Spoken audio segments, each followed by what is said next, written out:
and anyone who you might know, right? Who is not your basic talking about you.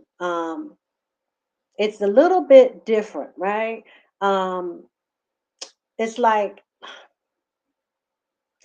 they will go as far as to share very personal details about you to get um, to use as ammunition to get them further ahead is how they think, right? And so if they are trying to turn someone against you, or whether they just want to have to get in good with somebody, right? Instead of doing that on their own basis, and because of their own character, good character, and own integrity, and letting a person you know have the information needed to decide if they want to, have a friendship with you and let it be organic and let it grow, they'll start shooting down the friend you have in common. Or if they're cheating on their spouse or their significant other, they'll go into the new side piece relationship with shooting down the person that they're with. And I mean, it is like severely shooting down the person that they with, which should be a sign, because I know me. If you think that little of me and you think that I'm that dumb, right? That I need to be coaxed or I need to be convinced um, to be a consensual, adult, to make a choice to do whatever with you, right? Go out of town with you as a friend, travel with you, or God forbid, be involved in infidelity with you. To me, that's I ain't got no respect for you if you think that you got to convince me that the other person you with is not a good person, or they can't do different things well. And because I'm gonna look at you like, oh, you corny. You know what I'm saying? I'm gonna look at you like, really? Like, where they do that at? You know what I'm saying? Because you're insulting my intelligence. Because there's too many out people out here is how we should think, willing, unfortunately, to get down with the get down, whatever that is, right? Involved in any type of a criminal activity together, cheating, whatever it is, where I don't need a narrative. I don't need, just run the play, right? Right? I'm down. If I'm down for whatever, I'm down for whatever. I don't need you to come and try to convince me that the person that you with can't do this right. They stink, they don't know how to clean. Their mama stink, because then I'm done. I ain't, you know what I'm saying? Now, I'm the type of person I'm not dirty, meaning I don't do dirty. I'm like in your face type thing. So there's some activities that I wouldn't even involve myself in before I was even a lover of Jesus, right? Because if we got to hide and duck and dodge, then we don't need to be together. That's how I look at myself. So if a person that you are with, right, is just blatantly lying. And once it gets back to you, right, when you question them, and I mean, they, with all sincerity, you think, attempt to come across like they are so sincere. I mean, they won't even blink. They're looking at you so intently, and like, no, I would never do that. You believe that? They just flip everything, and everything that they say, is it's just they're quick to answer. They have an answer for everything, right? These people who do these types of compulsive lying, they are a master. When I say at a whole nother level, they're a master at doing this. Okay, remember, this is gaslighting. This is not your basic manipulation, street game. Quick on your feet, right? Um, all of those good things. Well, they're not good, but you know what I mean. Because God has things that He hates, right? He hates a talebearer. He hates one who sows discord and division. He hates idle chatter, like backbiters and people, who, gossip and, spread lies and um, slander people's name and all the things opposite of loving God with all your mind, heart, body, and soul, and loving each other as our neighbors, as we love ourselves, right?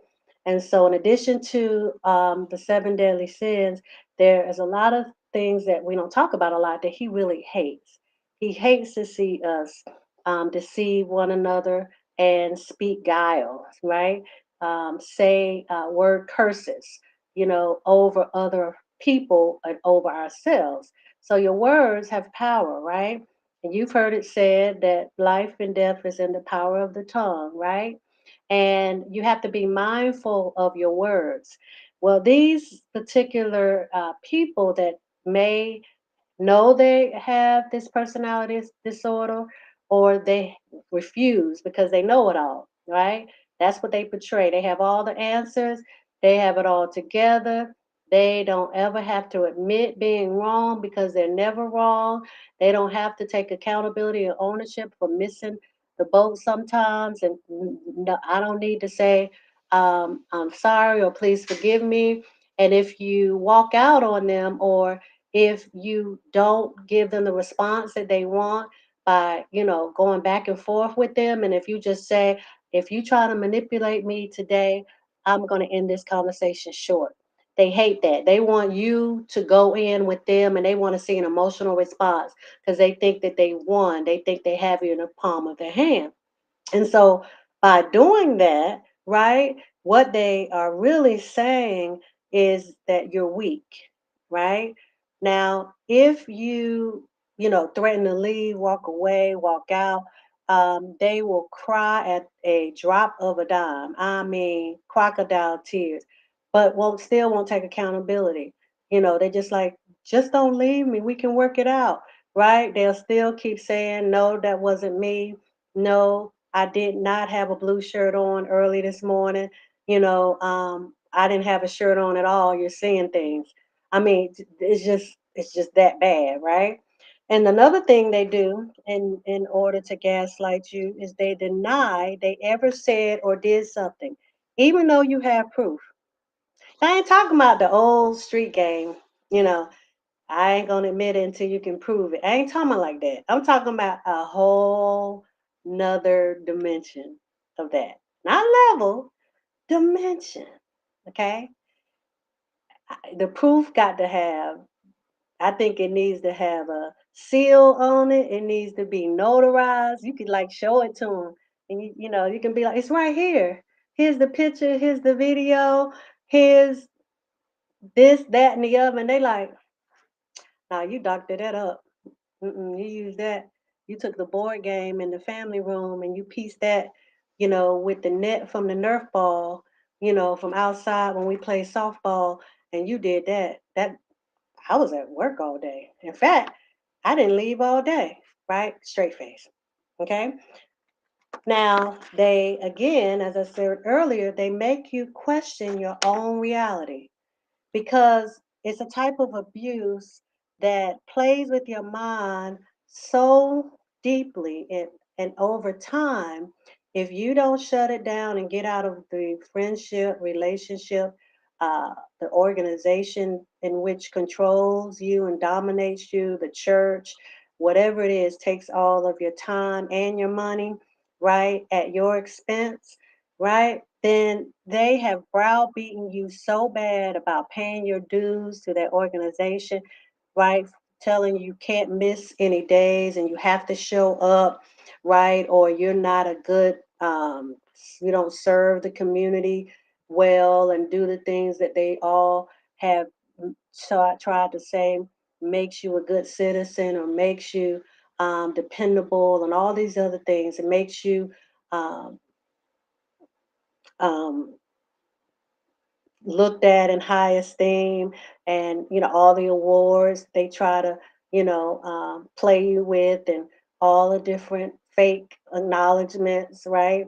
That if you're not careful, you have created an idol out of something that you may enjoy it, but you have to look at what things you're sacrificing? What are you not doing enough of anymore? Are you in your word?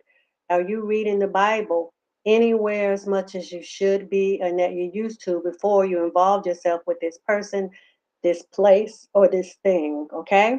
And so they make you question your own reality. Okay. And I am not talking about, like I said earlier, it's not like well, maybe it was only 11:05, even though I thought it was 1:05 when they came home.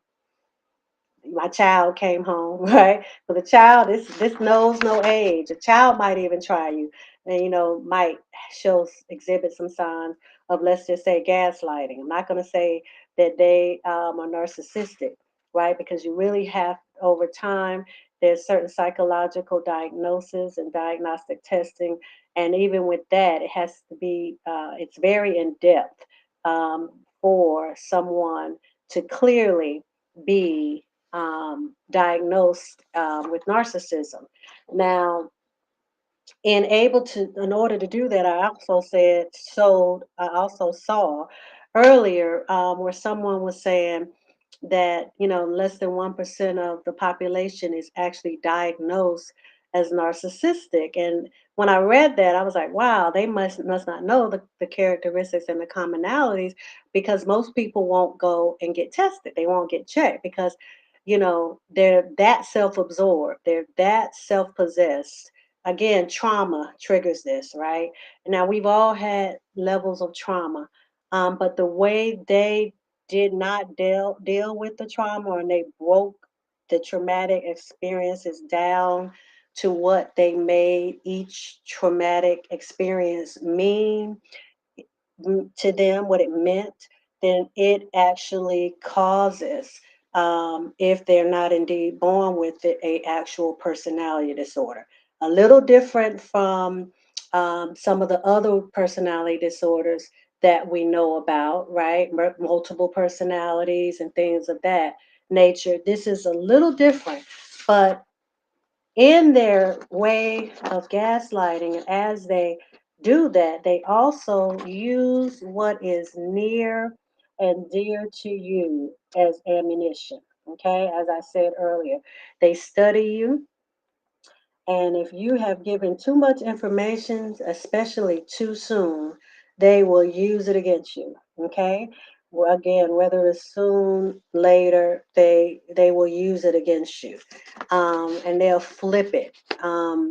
Flip things around. They'll, it's almost like you remember growing up in grammar school, we had to answer certain questions in a complete sentence. So if the teacher said, Surette, or who in the class can tell me the definition of gaslighting? And you raise your hand and the teacher calls on you, and you would have to actually say in your response, you would repeat back what the question was in some form or fashion. So you would say, the definition of gaslighting, Mrs. Williams, is making you question your own reality. Okay? So think about that. Hold on. In in a way in which um, they they turn your words around, right? So if they turn your words around and they use them against you, um, it's not a matter of repeating them back. Um, it's almost as if to say, "Well, you just said so and so and so." It's like splitting a hair, if you know that term, if someone will split a hair, but they split it to the point of obsession. And so they'll say, something back to you, um, to think about the next move. It's like a chess game to them. And so they'll use your words, try to use your words against you, because they think they're so smart that they thrive on outsmarting everybody because they have gotten away with it. The crocodile tears, if you don't know that they're using them to get what they want, you'll think, especially if you're one who's a fixer, you'll think because you know how much trauma they've gone through, and they have said at nauseum millions of times um, that they didn't deserve what they went through, or they shift the blame for so long that they know that they can use their emotions against you. So instead of being remorseful and repentant, they will just cry, right? You don't call them in a lie for 30 minutes and they done said with the proof in hand that I didn't do it, that wasn't me. I didn't even wear a shirt today at work. I went to work with no shirt on. I had nothing on. I had my bare chest out today. I mean, they're just relentless, right? And then when you say get out, or don't call me anymore. We're not going to eat out on Fridays after work, friend. I don't, this is draining. You pull on me too much. Um, whatever it is, it's ups and downs. I just can't trust myself when I'm around you. Just give me some space and time.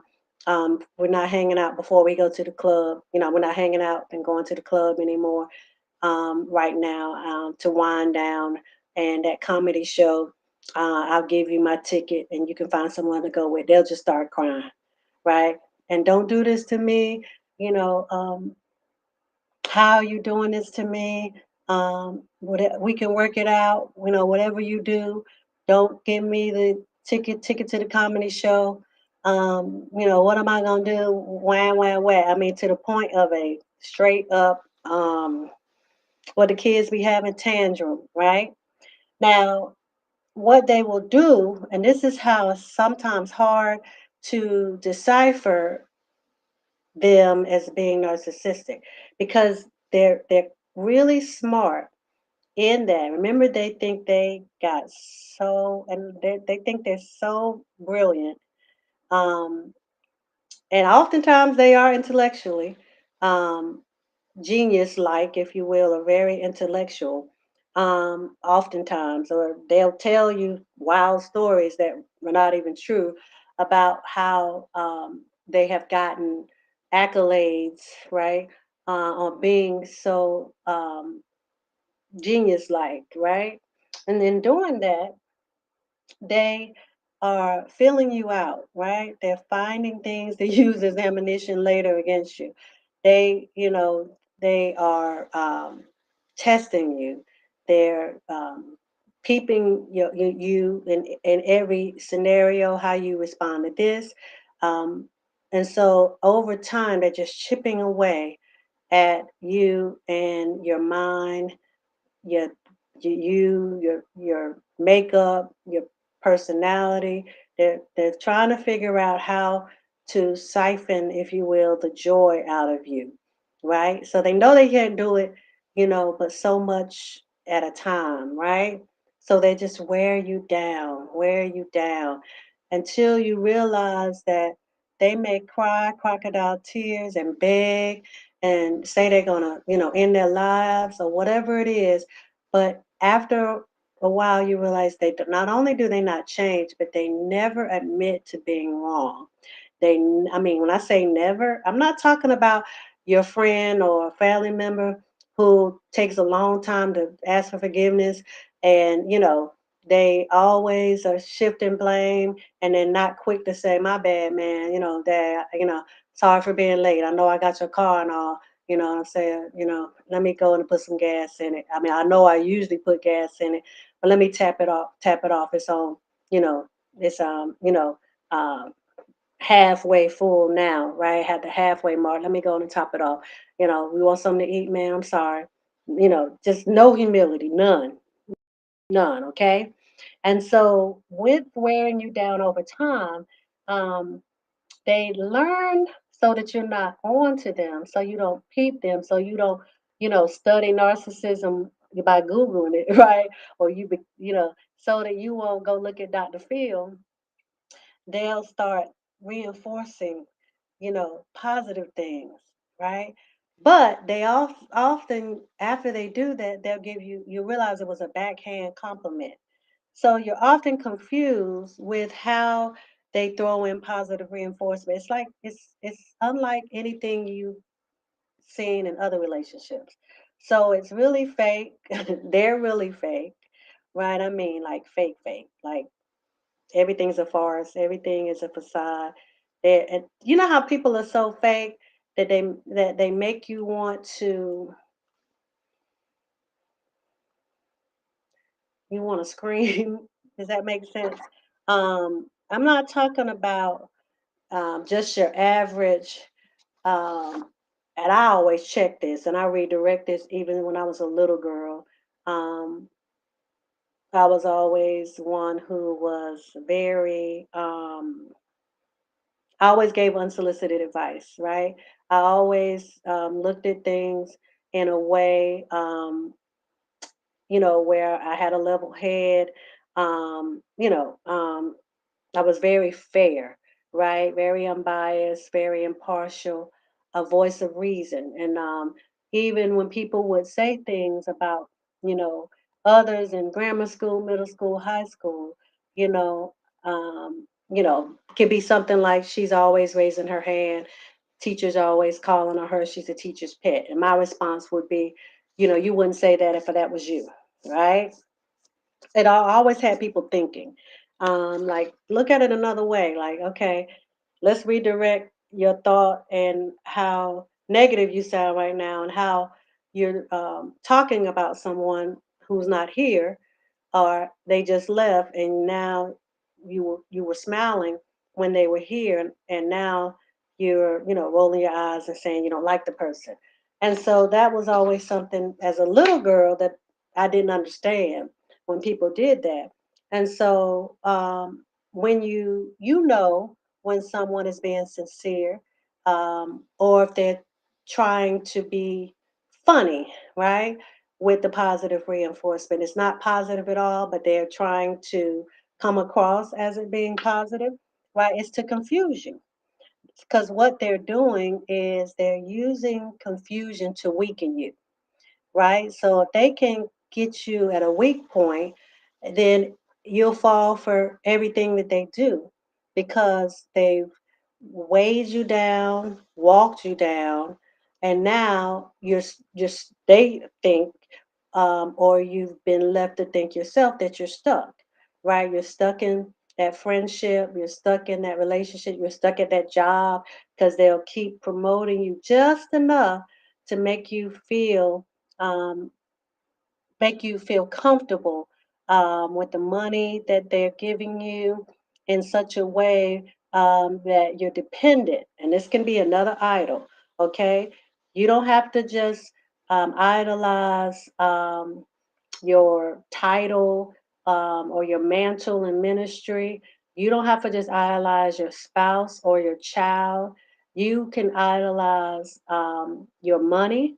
You can idolize your job.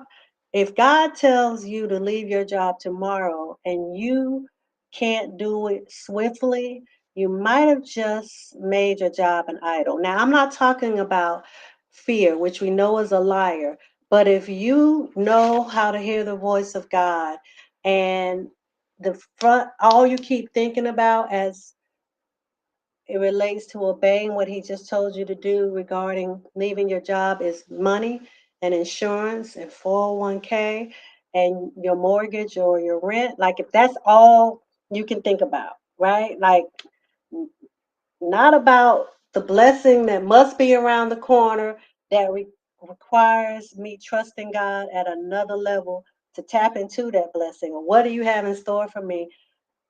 But you're thinking about 36 years at this job, and what about time served? What about, and I get it, don't get me wrong, but I'm saying one of the things that you'll find often, and that should be the first thing you ask God, am I idolizing this? Am I idolizing this thing, this person? Have I made this an idol?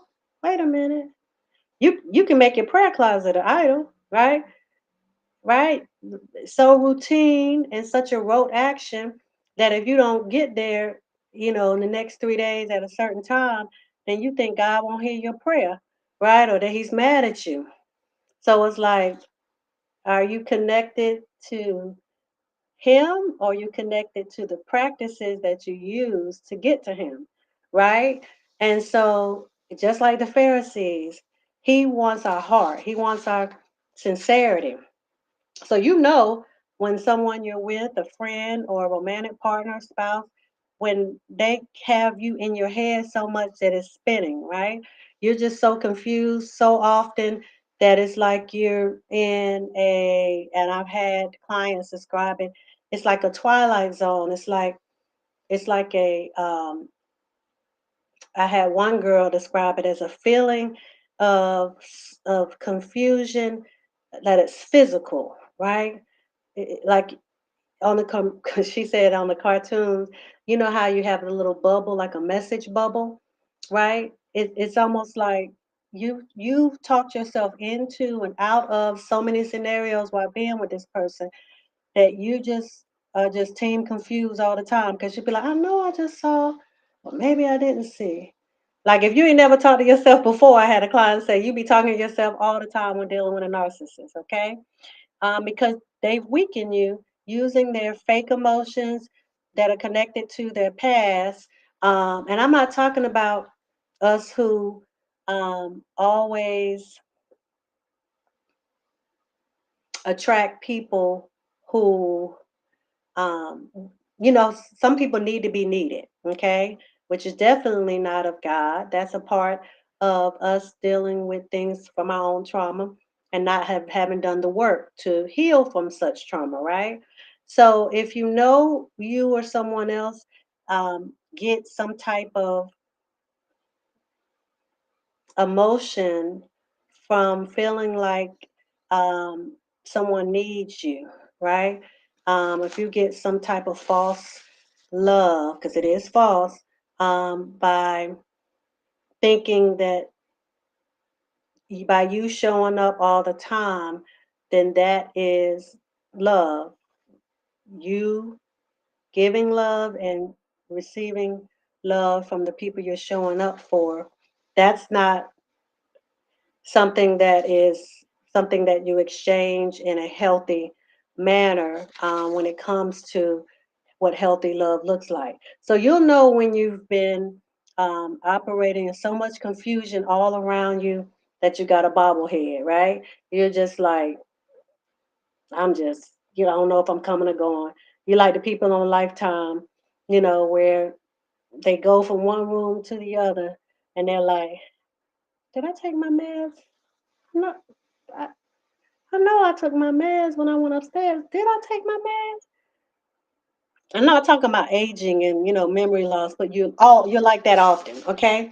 And so one thing that they always do, and I only have a few more for tonight, um, they, as I said, use confusion to weaken you, but they project, right?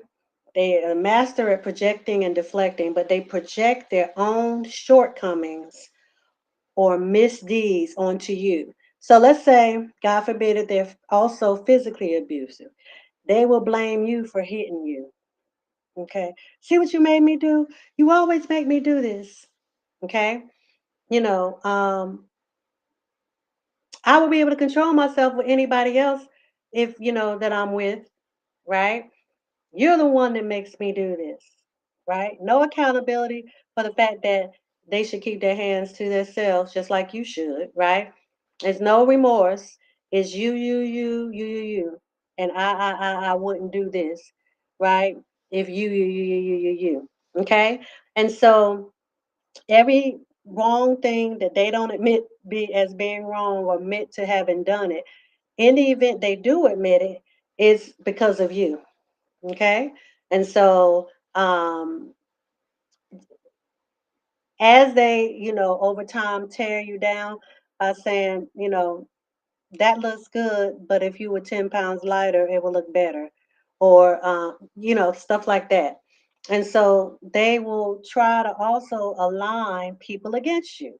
So remember, I said God hates those who sow discord. So discord is much like division, like start stuff, like instigate, keep stuff going, um, like that, right? So what they'll do is they'll start putting feeding people lies about you because they need allies, right? Because remember, they are so pretentious. As I told you, a common characteristic is they're so in love with the image that they have created of who they are, funny, the life of the party, dependable. Like, anybody could call them if their car breaks down on the side of the road and they show up. Woo! They show up, right? Because they want you to think of them in that way. They want to be looked at as someone who's a good person. Okay. And so if they have taken so much time to figure out what looks like a good person, generally speaking, across all economical, all walks of lives, all different cultures and people groups see these things as a good person, showing up on time, never being late, looking the part, being clean cut, but yet being fun loving. And again, the life of the party, um, smiling, always upbeat, always hosting and carrying, group conversations and all the different things that they have created as an image of what a good person looks like from them studying people and studying um, personalities and studying different things instead of just being your beautifully broken self, right? That has gone through the work to be healed, but because you're human that you don't have all everything together, and you're fine, excuse me, fine with that, and you walk in such freedom. You give your best self to all the people around you. You know you're going to miss it sometimes, but here I am, right? There's a freedom in that, right? But no, they can't let you think that there's anything wrong about anything they do, and so they they are 7, they think 12, 15 steps ahead of you by, you know, sowing discord and,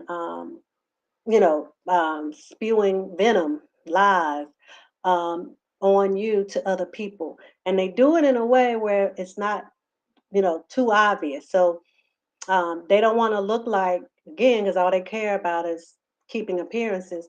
They don't want you to be on to them. The people who they're feeding lies, right, about you, they don't want those people to quickly realize they're doing it. And so if you're out with them, the people who they're feeding lies to, and someone walks by with an ice cream cone, and the narcissist is with your friend, right, that they met through you, and the friend says, she doesn't need to have that ice cream. She needs to go to Weight Watchers. Then the person will say, yeah, Linda should go too. Did I tell you she gained 20 pounds last week? And they're talking about their spouse, right? 20 pounds last month alone. Can you talk to her? She won't listen to me. Everything I do is wrong. Everything I do is bad.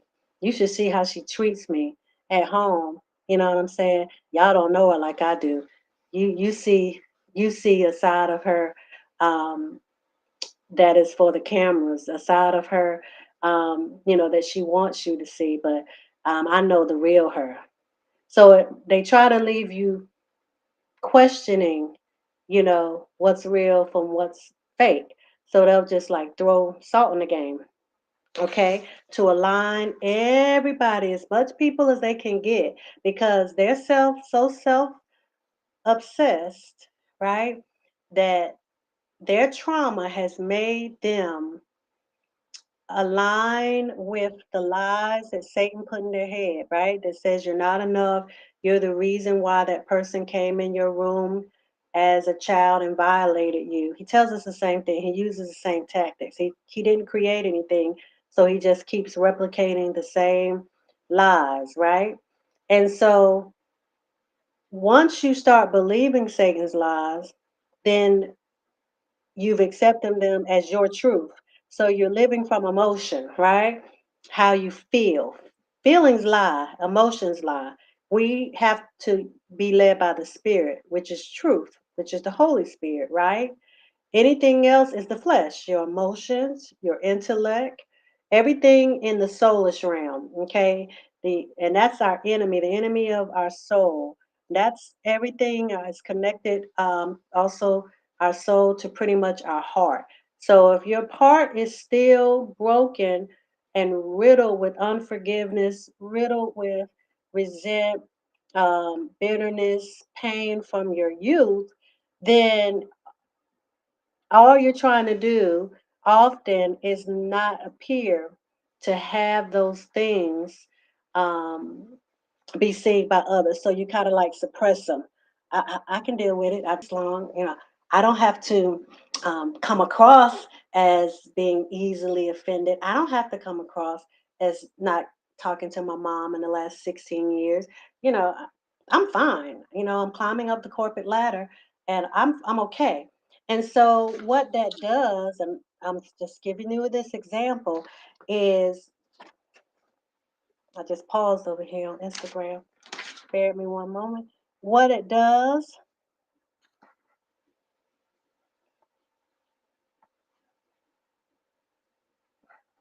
is it causes you to um, probably over time be desensitized, right? You're kind of desensitized with the need for healing because you've accepted and you think it's been a part of you. And so, whatever voids you tried to fill with anything but Jesus have not been filled yet. So, the same with the person who is narcissistic, right? They want people on their team. They need allies. And because they want to fill the void that even they have convinced their partner or their friends that they filled for them. But that you can't, right? You're not capable. Your spouse can't fill that void. And so even though they will tell you, you're the best person I've ever been with, then they'll turn around and say, I've never had to deal with this with anybody else. Only you, right? Has ever said that about me or taken me through these types of things, right? So it's like, which one is it, right? You've never been through it before, or you don't know um, a love like this. You never, felt that this way, and coming across in a good way, and so they'll start telling other people certain things, certain and often certain personal things that you told them in confidence. And a lot of my clients over the years, have really, really been bothered by that because again, it's over time that they slow walk you and weaken you and wear you down. So you're thinking you're telling them very personal stuff in confidence. And so one of the big things in aligning people against you is they start telling people you're crazy. It seems like that's their favorite word, right?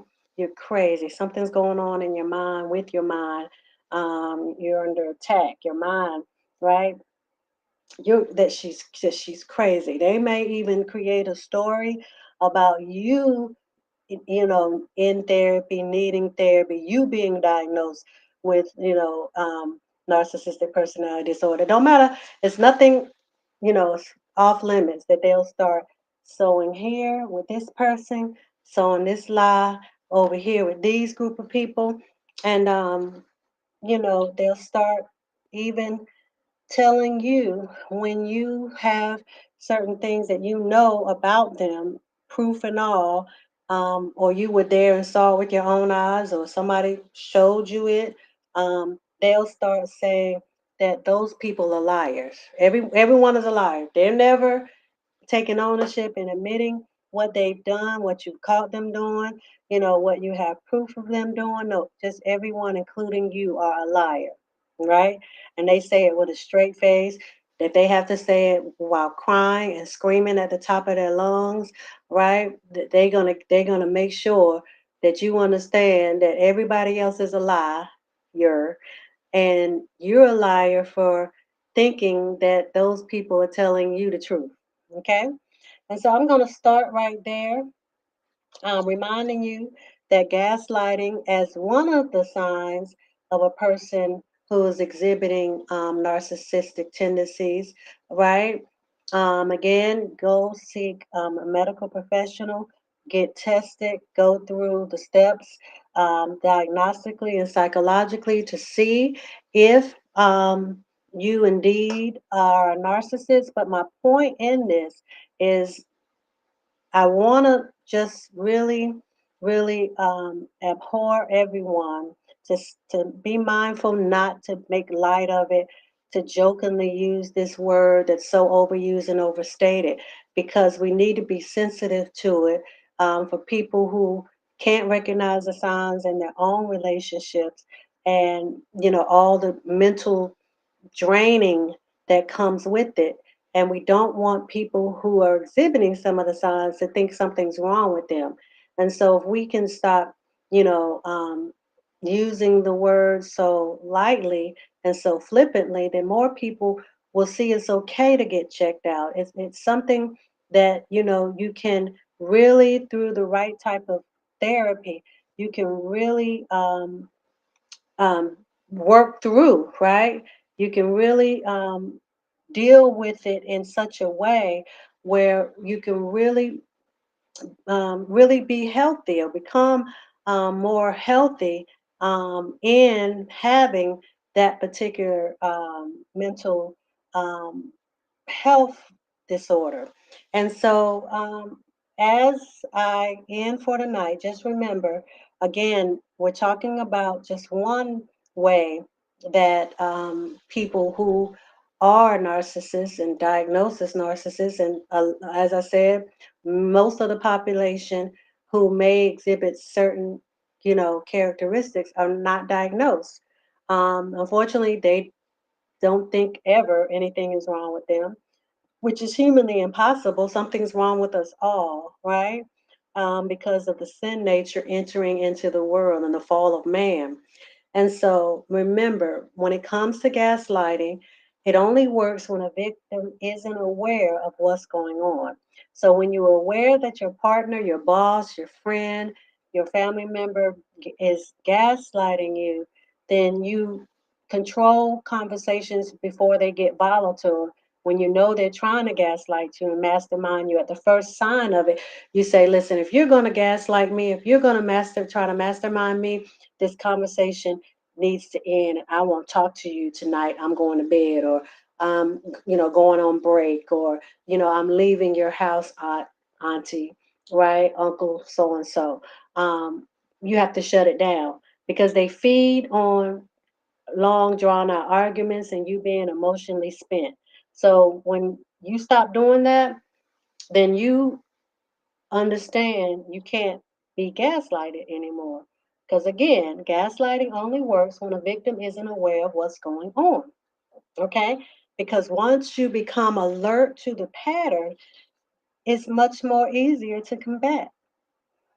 And so I'm going to leave there. Again, I have been promising that I was going to come on and talk about this subject the last couple of weeks and into the last couple of months. And that's why I wanted to do so on tonight to kind of start out. And I will be coming back on to follow up and really try to show you what I've learned over the last 20 years, even with studying it and being trained on it, and helping my clients. And there are many of you, I'm sure, that have dealt with it in your lives, dealt with narcissistic people. And let's see if we can be more sensitive by not being so quick to call people a narcissist, so that we won't take away from how it's no longer a stigma. And if we can stop making fun of it by overusing the word, then maybe more people will go and take the necessary precautions to get tested. Okay. Well, this is Sarette Pierre. I'm of Sarette Pierre Enterprises. And I'm going to go ahead and sign off for now. So set your notifications because I will be coming back on and talking a little bit more in the upcoming days about what I've learned about narcissism. All right. Until next time. Thank you so